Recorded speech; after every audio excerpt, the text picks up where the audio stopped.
4 points required to start your journey in stock market. Point number 1.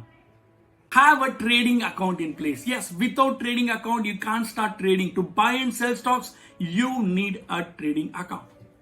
Point number 2, you need to have a demat account. Demat account is a dematerialized form of an account which can store your stocks in an electronic form. So everybody who wants to do a swing trading, positional trading or investment need to have a demat account. Point number 3, you need to have some money to trade something, to buy something, to sell something, to invest in something. You need to have some money.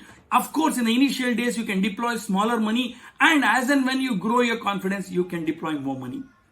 Point number 4, which is the most important point, which is knowledge. If you don't have knowledge, you can't achieve anything. That is why acquire knowledge from everywhere, internet sources, YouTube channels, Telegram channels, books, and from every place which you can acquire the knowledge so that you can beat the markets and win from markets.